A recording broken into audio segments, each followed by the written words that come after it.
Midwestern skies. The sound of traffic like an old ancient sea somewhere.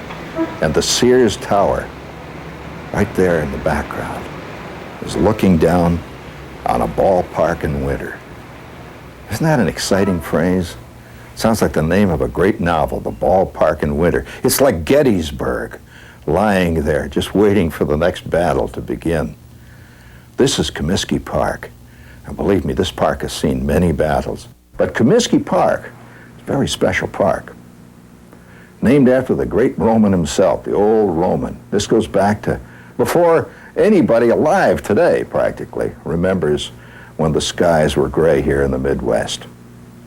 This is the Comiskey Park of legend. I'm Gene Shepard. I love the White Sox. I love Comiskey Park. And you grab a hold of my warm-up jacket, and I'm going to take you on a trip that you're going to enjoy. Charlie Comiskey was a star in baseball as early as the 1880s. He'd already guided St. Louis to 4 pennants when he joined Van Johnson's Western League as owner of the St. Paul team.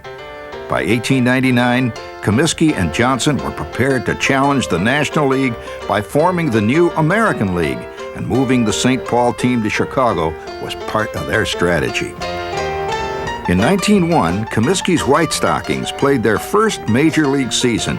Their first manager, Clark Griffith, would pitch the team to 24 victories and the pennant. Standout players in the early years included Fielder Jones, first baseman Frank Isbell, pitcher Nick Altrock, and catcher Billy Sullivan.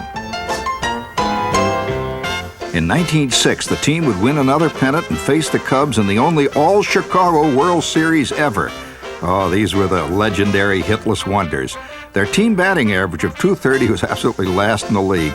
Crosstown rivalry was fierce as Chicago's 2 teams squared off, and the Sox beat the favored Cubs 4-2 for the World Championship. The presentation of the championship flag at the start of the next season must have been Comiskey's proudest moment. The old first baseman had his team and his league off to a flying start. The old Roman was becoming something of a sports legend in his own time. Commie had good reason to smile in those days. He had some fine pitching supporting his Hitless Wonders. Ed Walsh, the big reel, would win a remarkable 40 games in 1908 and would anchor the Sox pitching staff for years. Pitching with Walsh in those years was a dentist, songwriter, evangelist named Doc White. The charismatic Doc's best year was 1907 when he won 27 games. Really great for a dentist. Right-hander Frank Smith was another big winner for the White Sox, and he was joined later in the decade by pitcher Jim Scott. Comiskey's team would lose the 1908 pennant on the last day of the season. But the owner, celebrated in song and lore, saw better things in the future as he began planning a new home for the White Sox. The White Sox' first home was the 39th Street grounds at 39th and Wentworth. As the decade drew to a close, the old wooden bleacher stadium was proving inadequate for a growing number of fans. So Comiskey hired architect Zach Taylor Davis to design a modern ballpark to be located a few blocks away at 35th and Wentworth. Davis argued for an elaborate Roman-style facade, but the old Roman settled for his monogram in brick relief around the park. The scheduled opening on July 1st, 1910, was seen as the dawning of a new age for baseball in Chicago. Comiskey's friends in the press had generated great excitement. The public couldn't wait to see the new ballpark. They were greeted by a handsome brick and steel girder edifice. It was indeed a magnificent structure, and the fans were duly impressed. As for the opening game itself, well, Sox in new home win flag but lose. 28,000 fans cheer. The flag was not the pennant, of course, but Comiskey's own flag of loyalty.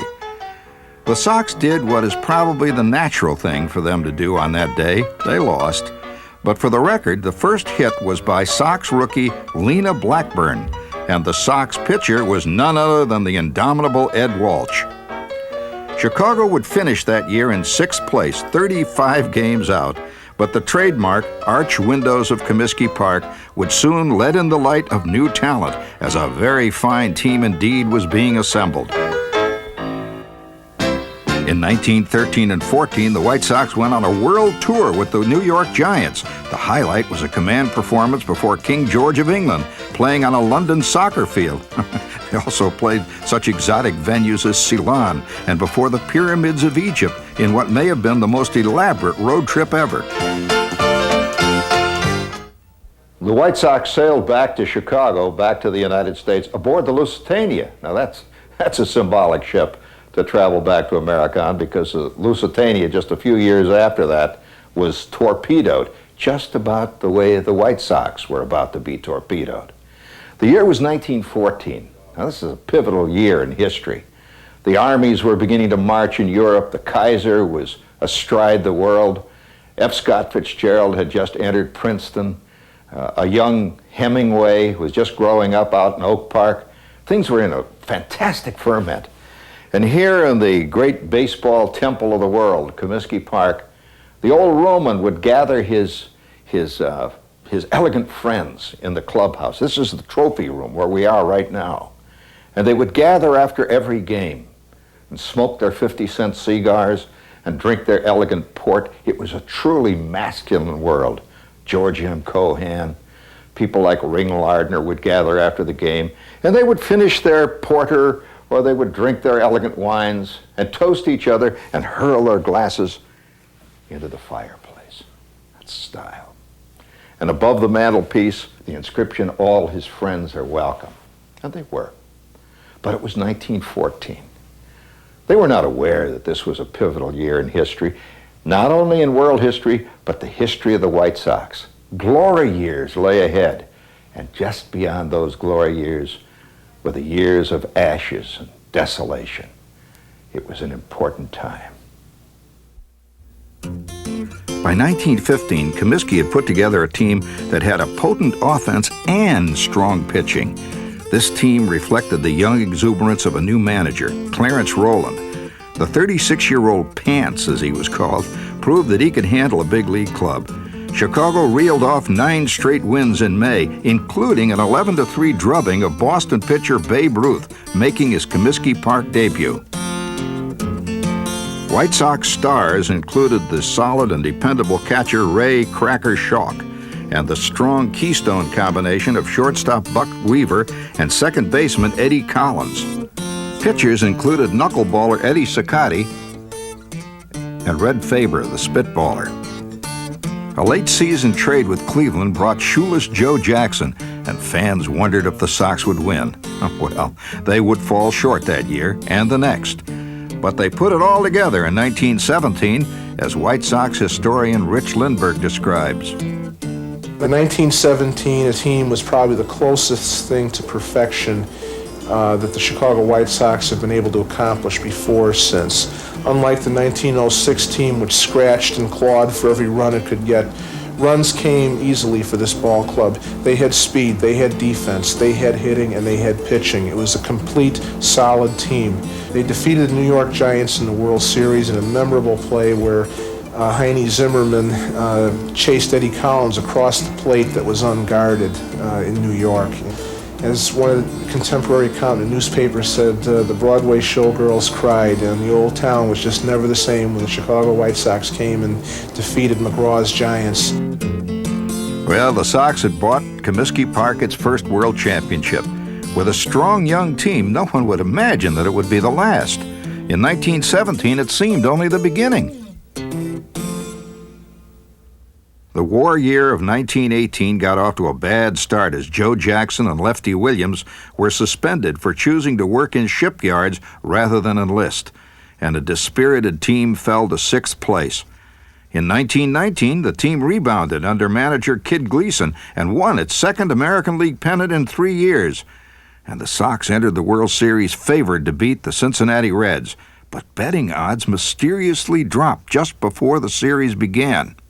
In the first game of the series, White Sox pitcher Eddie Cicotte, a 29-game winner, was shelled in a 9-1 loss. 23-game winner Lefty Williams would lose the second game, and the Sox would never recover, losing the series 5-3. Now, it seemed a natural enough upset, but a year later, in the heat of another pennant race, 8 Sox players were indicted for throwing the World Series. Unfortunately, faithful servant. They were first baseman Chick Gandil, third baseman Buck Weaver, pitcher Lefty Williams, shortstop Swede Risberg, reserve player Fred McMullen, outfielder Happy Felch, pitcher Eddie Cicotti, and legendary outfielder Joe Jackson. These 8 Black Sox were suspended by Comiskey, and their trial in 1921 was the focus of intense public scrutiny. Though Jackson and Cicotti had confessed to throwing the series when the scandal broke, all 8 stood trial together and largely maintained their innocence. The jury retired on August 2nd and returned a not guilty verdict the next day. Public feeling generally ran in favor of the 8, but the not guilty verdict didn't get them entirely off the hook. New Commissioner Judge Kennesaw Mountain Landis barred them from baseball for life.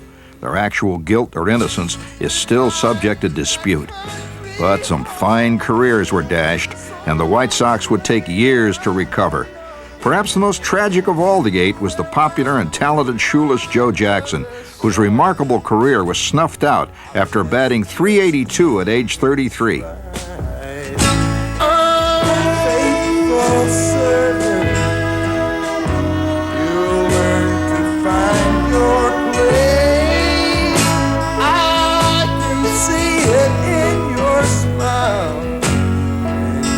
I can see it in your face. The memories will linger on. The good old days, they're all gone. Oh, lonesome servant, can't you see? We're still one and the same, just you and The White Sox were on the outside looking in as Judge Landis presided over the resurrection of the game in the 1920s from the ashes of the Black Sox scandal. Fans, however, turned out in record numbers to see stars like Babe Ruth and a young Lou Gehrig. In Chicago, one highlight was the perfect game pitched by the Sox's Charlie Robertson in 1922. Leadership on the pitching staff was being handed from Red Faber to Ted Lyons. But even Cowboy star Tom Mix couldn't save the Sox from the total mediocrity of those years. His 1925 visit to Comiskey Park is one of the few real highlights of the decade. In 1926, Eddie Collins played his last year with the Sox, and the offensive burden shifted to players like Bib Falk, Earl Sheely, and Willie Cam. Catcher Mo Berg, Sanskrit scholar and OSS spy, joined the Sox in 1926. In 1927, star outfielder Johnny Mostel attempted to commit suicide during spring training. He failed. By the end of the decade, the old Roman himself was fading fast. In 1931, he died at his Wisconsin retreat, leaving the team to his son, Jay Lewis. Charles Comiskey's 50-year career saw baseball change from a regional field game to a genuine national pastime. The 1930s saw the Great Depression sweep the nation, with its breadlines and widespread unemployment.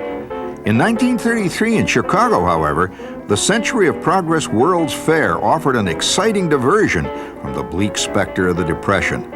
The public turned out and was thrilled by the marvels and spectacles at the Lakefront Exposition. Chicago Tribune sports writer Arch Ward had a bright idea, holding a one-time exhibition baseball game in conjunction with the fair, featuring the game's greatest players. And it happened. On July 6, Comiskey Park hosted the first All-Star Game, and what a game it was. The best players from the American League and the National League playing each other. The managers were Connie Mack and John McGraw. We have a sell-out, big crowd, a fine day, and I hope the best team wins. Thank you. Among the fans who jammed into Comiskey Park to see that first All-Star Game was my old man and my Uncle Carl, as we listened at home on the Crosley and marveled at the awesome display of talent. My father and uncle sat in the upper right field stands. In the third inning, Babe Ruth belted one deep to right, and the ball was coming right at my old man. He lunged for the ball, fell into a woman's lap, and narrowly missed getting that historic ball. He had come 6 inches from getting the first home run ball hit in All-Star history, and one hit by no less than the Babe himself.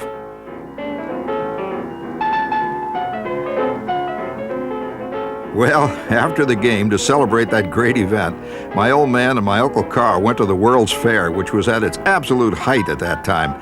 They went to see the great fan dancer Sally Rand. Well, for years, the day that the old man saw Babe Ruth and Sally Rand on the same day, I mean, it brought tears to the family's eyes from that time on. That was a day of true history. Well, it was a day of true history in more ways than one, because it was the Depression, people were out of work, but baseball was at its very peak. People really went for baseball in those days. For the Chicago White Sox, the personal history of the team, it was just the beginning of what would become known as the Luke Appling era. Late in the 1930 season, the White Sox brought up a minor league shortstop. He was a country boy from North Carolina who thought he was headed elsewhere.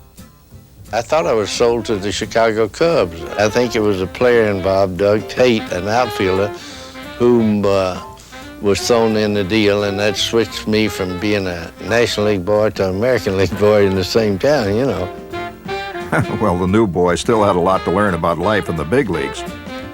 First time I was up there, the ball right center, bounced off the fence, I rounded first base, and you know, a country boy, you can pull anything on him. And the first base hollered, "Come back here!" And I thought it was coach. I turned around and went back to first instead of getting a double. Luke learned quickly how to handle a bat. He became famous for fouling off pitches again and again and again and again. I remember at one time, we were going to vote on whether or not we should charge him for all those foul balls, you know, if he didn't get a base hit. Well, he got plenty of hits, and he developed a reputation for having a variety of aches and pains. Well, I had a few injuries. I got spiked on the knee. I got 19 stitches up back of my leg, played the next day, and I couldn't hardly get out of the lineup. Of course, we didn't have too many boys to play there for a while. They started calling me aches and pains, and I had some, too.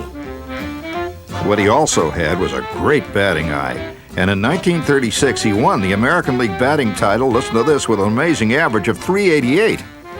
I enjoyed playing, and I had a little success, and hit the ball well, and booted a few balls, caught a few, and everything else. But I wouldn't take anything in the world for it. Somebody said, "Well, didn't you miss playing with just one of the White Sox?" And I said, "I thought it was great. I didn't have to move every year. I'd break in with a different club." Ah, luscious Luke, it was really great to have you with us. Ted Lyons and Monty Stratton were other big stories of that era. Stratton lost his leg in a hunting accident after the 1938 season, and his attempted comeback inspired a Hollywood movie featuring Jimmy Stewart and June Allison. All pitcher Ted Lyons did for the Sox was win 260 games. Jimmy Dykes managed the Sox for 13 seasons, and he even played straight man to Fanny Brice's baby Snooks. Well, why does he steal that Snorty? Well, after he steals second, then he can go to third base. Why? Because he can score. Why did he score? Oh, you're impossible. He gave me his hat. He likes me. Later, the faces changed. Miss Allison, I'm glad to present to you, through my general manager, Mr. Frank Lane, a 1949 contract for the Chicago White Sox. Young Chuck Comiskey took over the team for 1949, and Frank Lane became general manager. Trader Lane would rebuild, saying there were no sacred cows. Bill Dickey, would you come over here and help Miss Allison sign her contract? Bill.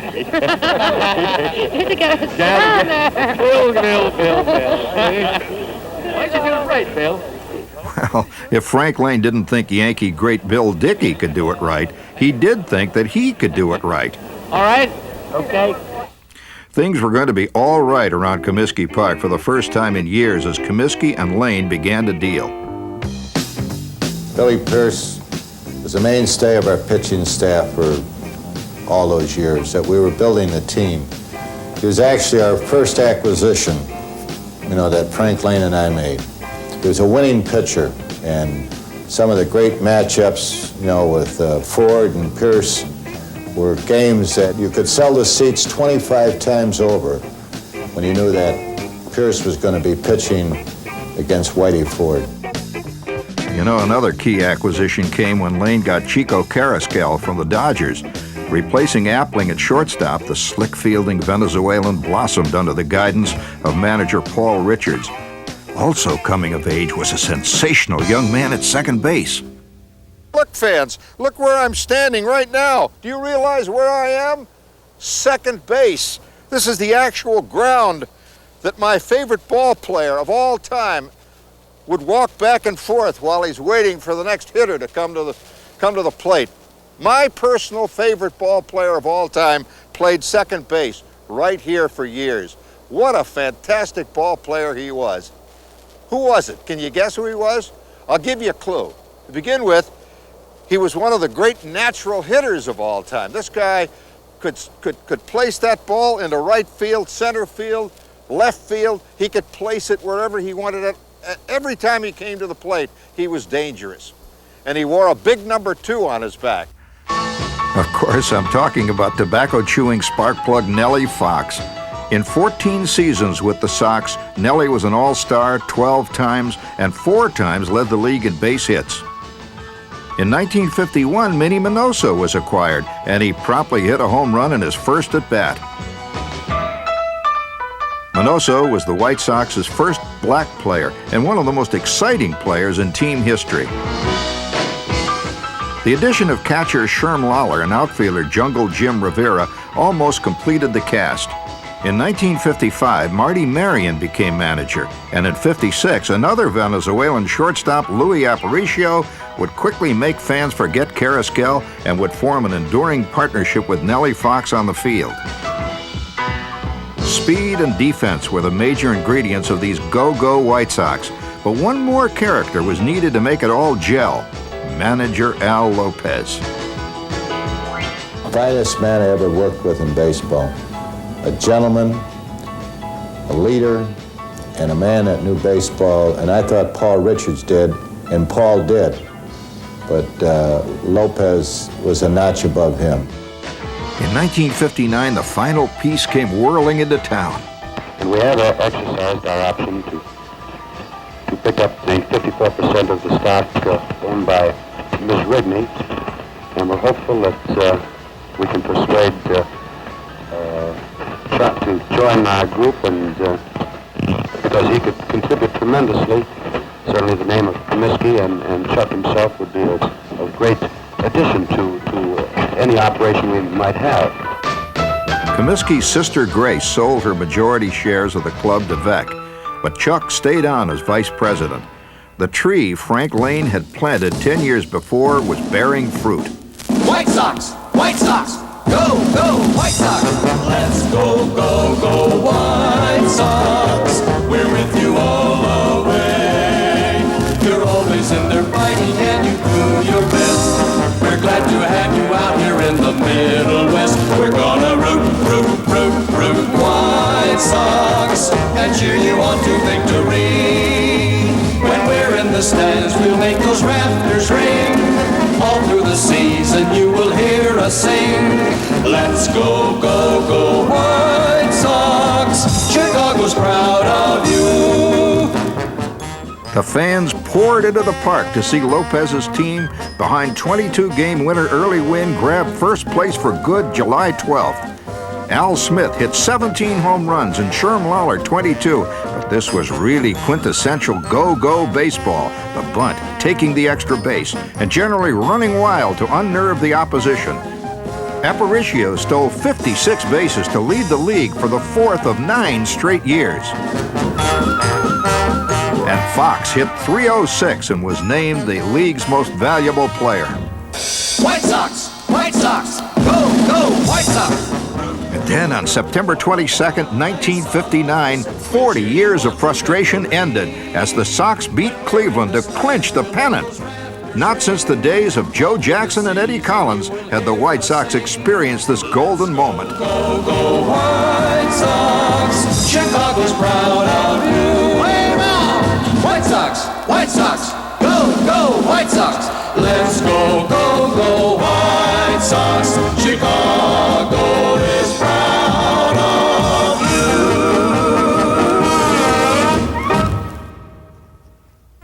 you. Comiskey's Baseball Palace was host once again to the World Series as Chicago faced Los Angeles. Lopez's team was a slight favorite over Walter Alston's Dodgers. The first game starters were Cy Young Award winner Early Wynn for the White Sox, and for the Dodgers, Roger Craig. But this was Ted Kluszewski's day. The late-season acquisition from Pittsburgh drove in the game's first run with a seeing eye single. Then in the third inning, the big man with the bulging biceps and the cut-off sleeves hit a smashing two-run homer and was on his way to a record-tying day.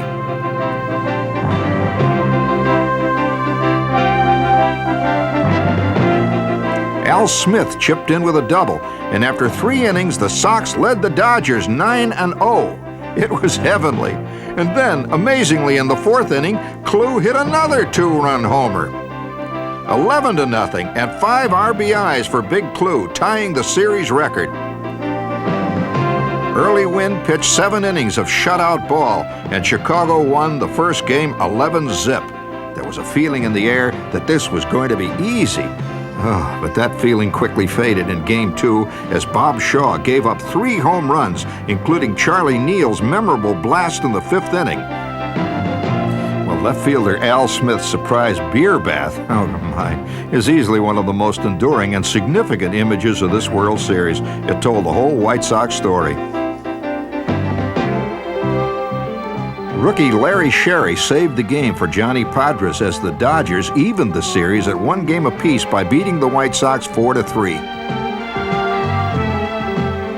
At the Coliseum in Los Angeles, the Sox would lose the next 2 before huge crowds. A record 92,706 saw Bob Shaw face Sandy Koufax in Game 5.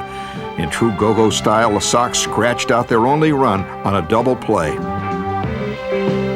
Nursing a 1-0 lead, manager Lopez sent in Jim Rivera to right field in the 7th, just in time to come out of nowhere and run down Charlie Neal's long drive. Dick Donovan would come in for Chicago and wrap things up as the 1-0 White Sox victory cut the Dodgers' lead to 3 games to 2.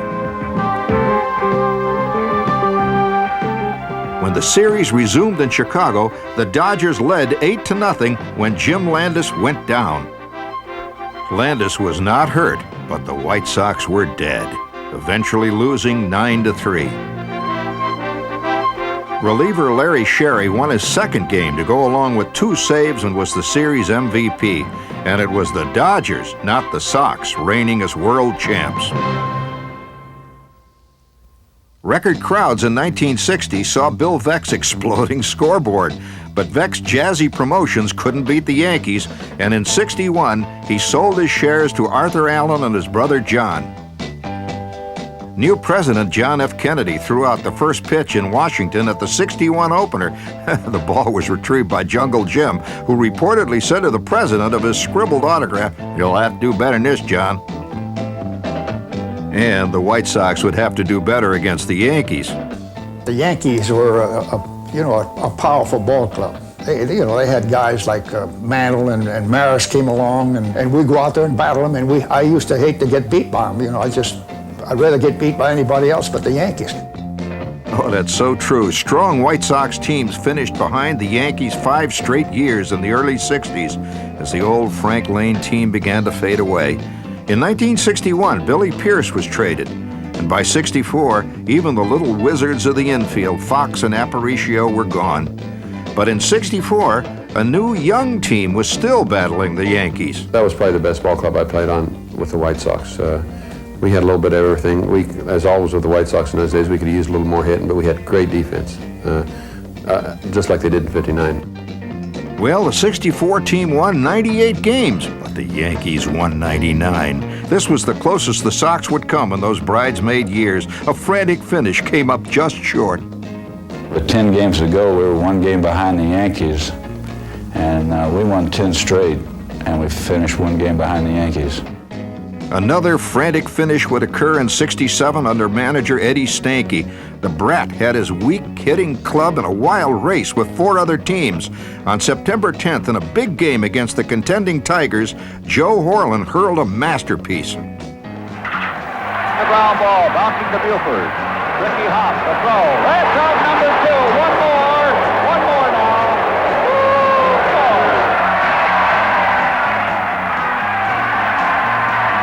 There's the ground ball bouncing out to Hampton. All right, Ronnie, throw it, baby. It's a no-hitter for Harlan. Up in the air goes the glove. Out of the bench comes everybody from the White Sox side. Nothing was any different. They just weren't swinging the bats where I was throwing it. I had real good control that day. I didn't walk anybody. I think I hit one person, but it was an ideal situation at the park. The weather conditions were good. I think I was up a little more for the game because we had lost a heartbreaker the day before, and we needed that game to get us back in first place. And I just, everything was just right. I had come close, like I said previously, and I guess it was my time. How's that for modesty? With the World Series in sight, one game separated 4 teams the final week, and the Sox played the last place Athletics. We came into Kansas City with really on a roll. We had the momentum going, and we go out to the ballpark to play the first game, and we got rained out. A big storm had hit the Kansas City area, and we were rained out, so we had to play 2 the next day, and it was cooler weather, and it was cold, and sun wasn't shining, and it was just a dismal day, and it ended up being a dismal day for us. Oh, Eddie Stanky's dream of a pennant died that night. The highlight of 1969 was the installation of an artificial turf infield at Comiskey Park. The lowlight was the unfortunate fate of rookie Carlos May, who blew his thumb off in the National Guard. It was that kind of year. At the end of the 1970 season, the Sox hired new manager Chuck Tanner and GM Roland Hemond. Roland Hemond did a tremendous job. He was able to come up with quality players, and we try to get 2 for 1, no matter who we traded. And we figured if we get 2 good players for 1 good one, that would make us a little bit better. We knew we couldn't afford the superstar because we weren't able in a position to get him. But we tried to get as many quality ball players that we knew about that possibly could complement our roster and make us a better team. Well, one quality player already was there, third baseman Bill Melton. In '71, there was a tie with myself, Norm Cash, and Reggie Jackson. Down the last 3 games of the season, I think we all had 32 apiece. And it just so happened that they ended on a Tuesday night, and I had a Wednesday day game. But it's just one of those things. It was just, I guess it was meant to be that year. Melton's 33rd homer made him the first Sox player ever to win a home run title. Another first in 1971 was the debut of a new Chicago personality. For it's 1, 2, 3 strikes you're out at the old ball game. Sox fans loved the irrepressible antics of announcer Harry Carey. I couldn't see myself leaving St. Louis and coming to New York. Quite often, I would say, but if something ever happened in St. Louis, the one place I would like to broadcast would be Chicago, because I always love the city. It's my type of town. You know, the bars are open late, the people are dynamic and young and vigorous and sports-minded and want to argue and provocative. You know, it's a great city. Bob Elson was another popular White Sox announcer. Although the opposite of Harry Carey, he broadcast Sox games for 4 decades. And behind the White Sox microphone for 20 seasons was the personable Jack Brickhouse. 1972 brought along Dick Allen. I really believe that Dick Allen saved the Chicago White Sox franchise. He carried us on his back. Nobody did what he did, nobody contributed like he did to a ball club, and there's no question in my mind he had the greatest individual year of any player I've ever seen or managed. I think by watching Dick Allen through that year, Dick Allen is a leader, but Dick Allen doesn't have to say anything. I think Dick Allen leads by example. We look at his average, 308, 37 home runs. To me, he hit about 390. For a season of 162 games, Dick Allen not only hit in the clutch when it was necessary or stole the base, but even his outs. I mean, he just hit the ball as hard as anybody through a year that I had seen. Amen. Dick Allen was the leading vote-getter in the '72 All-Star Game, and he played all season at a near Triple Crown pace.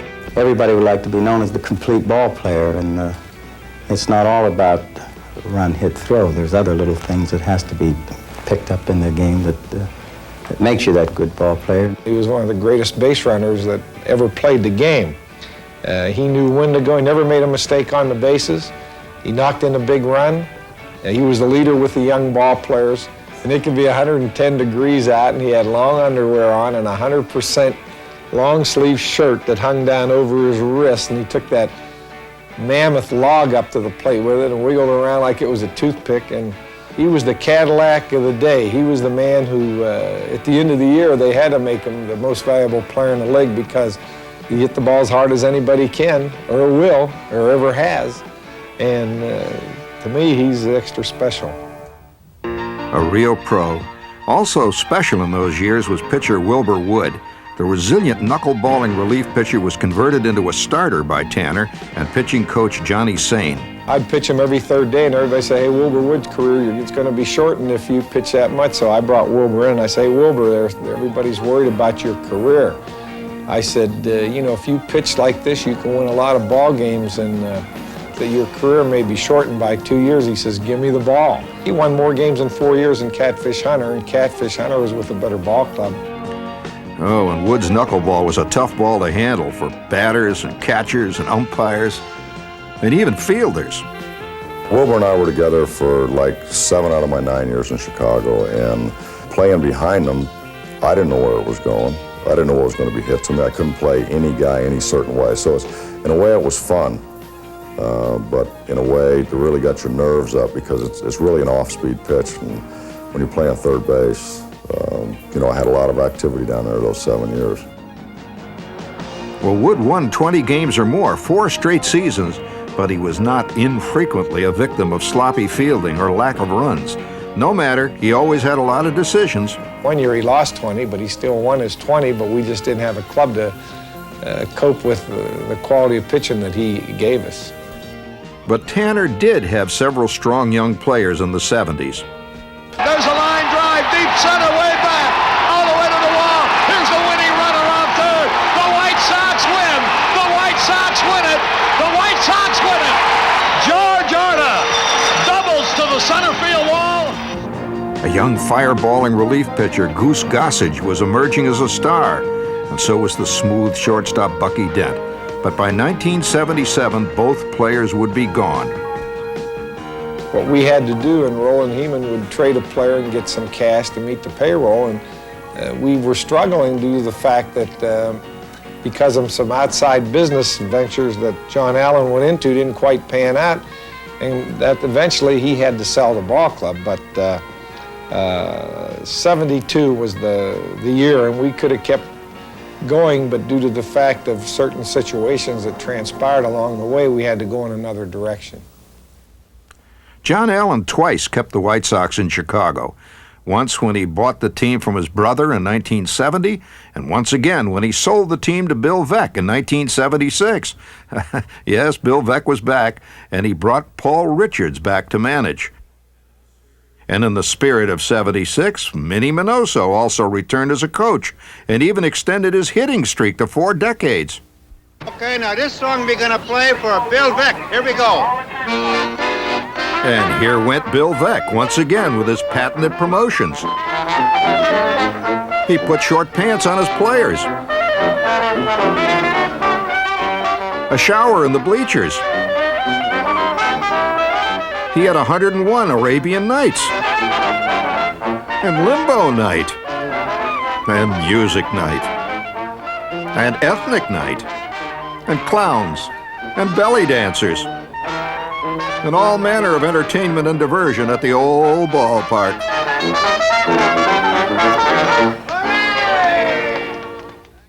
It was kind of always fun to go to the park. Even if the ball club was not too good, you could go there and there'd be something going on, somebody parachuting out of the sky, or belly dancers at home plate, or some crazy thing, you know. But it was just enjoyable to go to the park then.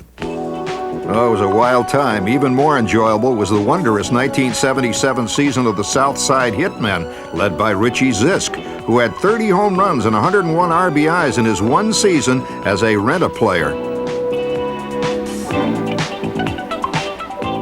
Oscar Gamble was another rent-a-player who led the team with 31 home runs. The Sox hammered a team record 192 home runs that season with a .278 team batting average.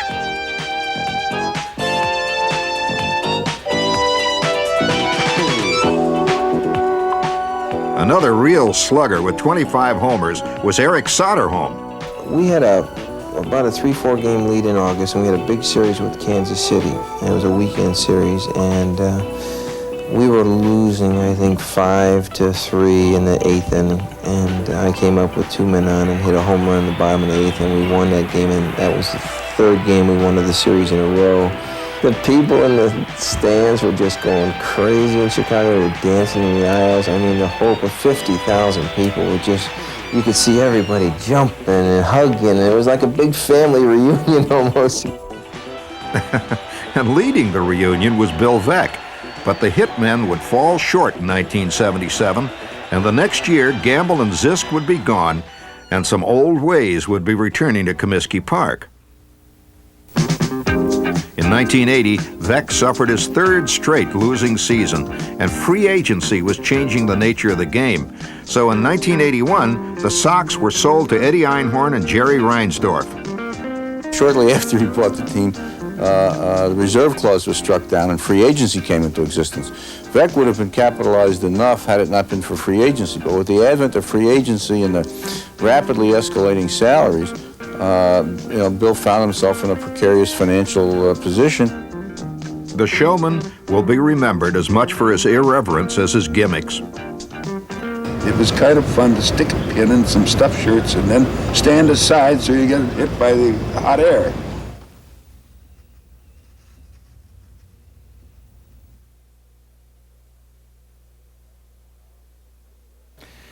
May the great Bill Veeck rest in peace wherever he is. And I'll tell you, wherever he is, he's probably getting ready for next season. He loved fans. That's the thing that made Bill Veeck so wonderful. And fans are what make this game go. And every city has different kinds of fans. Brooklyn Dodgers fans, that's one kind of fan. People who go to Cleveland games, that's another kind. But Chicago White Sox fans, I know they're my people. I've always felt that if I was a colonel in some devastating war, and up there on the hill was a pillbox manned by 6 deadly soldiers with 50 caliber machine guns, a concrete pillbox that was totally impregnable, and to take that pillbox was a suicide mission.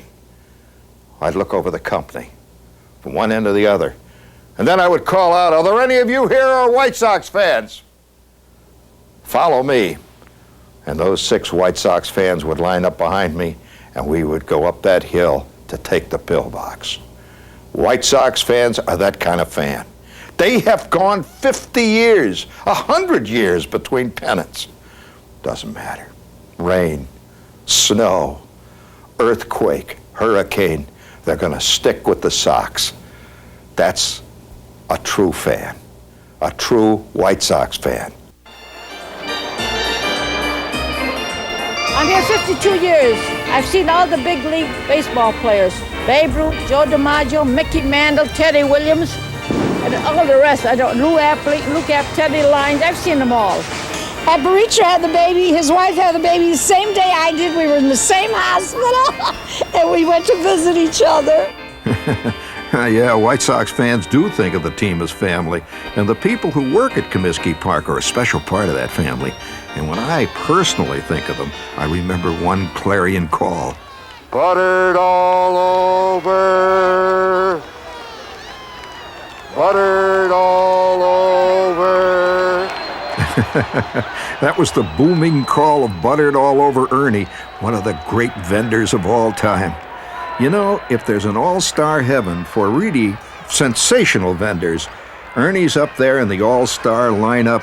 He's selling popcorn, he's selling peanuts to the gods, booming out, buttered all over. You'd hear him all through the stadium and on the radio, and fans wanted him to come to their section so that they could buy a bag of popcorn directly from buttered all over Ernie. He was a star. What a treat. Another treat at Comiskey Park, Nancy Faust, who introduced the famous Nana chant. Nana started in 1977 when we were vying for first place and playing Kansas City. And it was right in the middle of summer, and the fans were just revved up for playing against a contender, which was Kansas City. That's when it all started, and it was just, the effects were so awesome that we kept using it.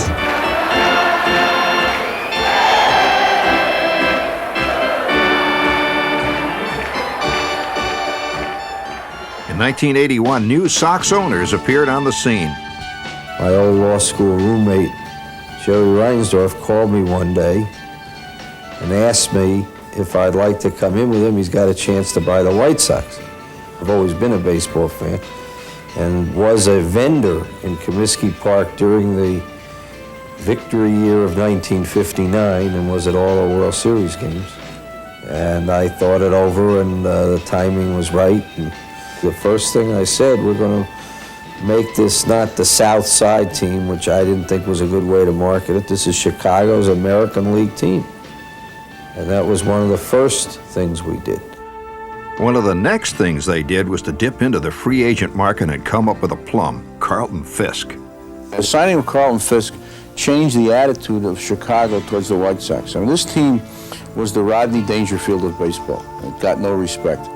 And when a player of Carlton Fisk's caliber decided he was going to come to the White Sox, it sent a message to people that we were for real and we really wanted to win, and it was the dawning of a new era. And Carlton Fisk turned out to be that rare kind of player who plays hard because of pride. And he really and truly, more than any player I think that we've had here, is the symbol of what we tried to do, the symbol of a new era. They also purchased from the Phillies slugger Greg Lazinski, who brought with him his special brand of long ball. Left-hander to the belt. Elkers looks at first. There goes Pachorik. The pitch is swung on and hit high and deep to left field. Way up. It is on the rub. He did it. Lazinski hit the top of the rub. A two-run homer to tie to score. His 10th of the year. The first White Sox player to do it since Fisk in 1977. What a shot. A new excitement filled the old ballpark as the Sox thrilled fans with power, pitching, and speed. Then in 1983, a new power source joined the team, rookie Ron Kittle. Manager Tony La Russa's White Sox got off to a slow start that season, but the performance of young Harold Baines and the trade during the season for speedy Julio Cruz sent the team on a tear. Catcher Carlton Fisk handled a group of superb starting pitchers, and for Sox fans, a new slogan was coined as the team was winning ugly. I want to be on top, forever on the up and damn the competition. Back in the dressing room, the other side is weak, man. And we're winning, ugly. And we're winning, ugly. And we're winning, ugly. That's all right. Winning,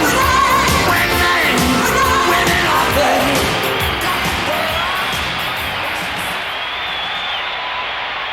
At mid-season, the All-Star Game's 50th anniversary was held at the park of the first All-Star Game.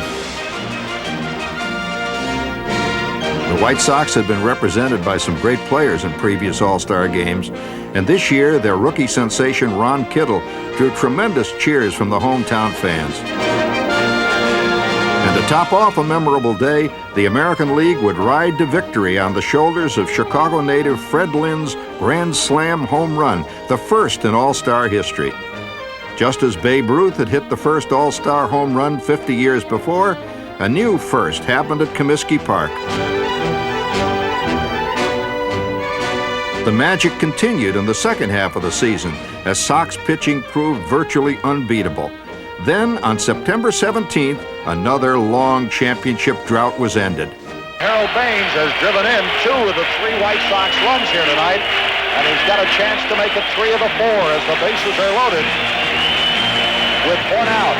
And the Mariners are going to pull their infield in. The outfield is playing shallow. Here's the pitch to Baines. Swinging a fly ball. This will be it.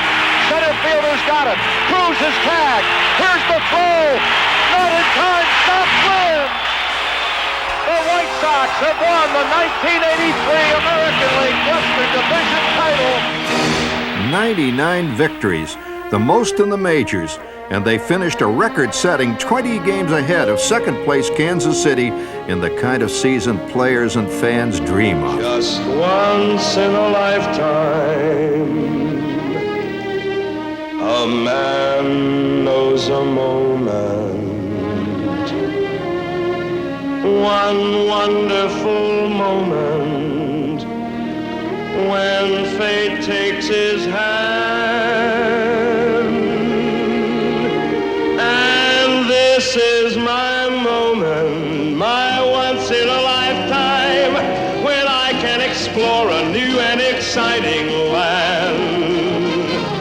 For once in my lifetime, I feel like a giant. I soar like an eagle, as though I had wings. For this is my moment, my destiny calls me, and though it may be just once in my lifetime, I'm gonna do great things.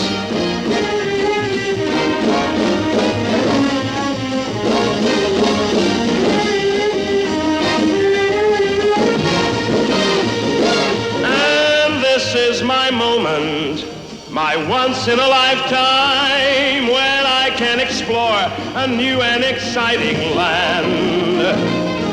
For once in my lifetime, I feel like a giant. I soar like an eagle, as though I had wings. For this is my moment, my destiny calls me, and though it may be just once in a lifetime, I'm gonna do great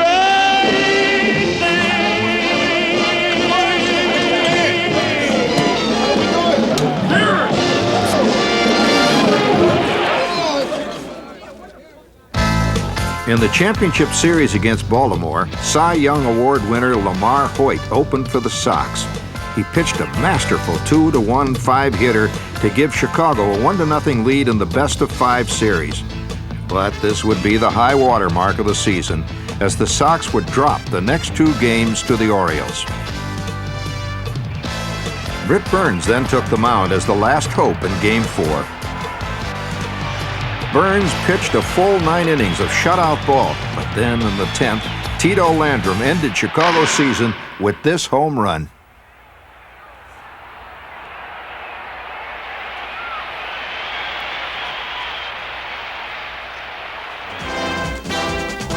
Harold Baines would soon emerge as a true star in the American League, combining great power with high batting average and excellent run production to become one of baseball's most explosive players.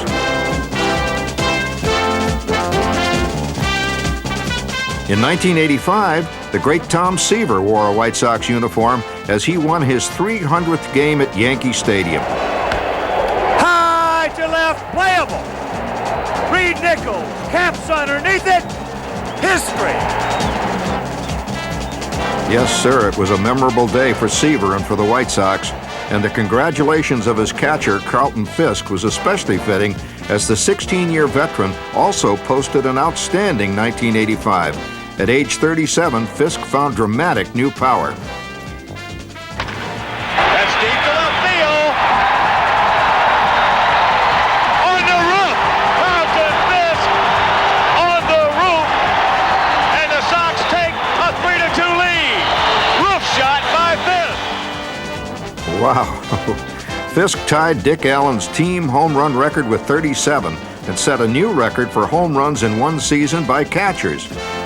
Then, in 1986, pitcher Joe Cowley worked the latest White Sox magic. Ground ball to short. Could be 2. Cowley has a no-hitter. And the great parade of White Sox players goes on. Oh, they were all great. I mean, some were greater than others, but they were all White Sox, and this is where they pulled their socks on before every game.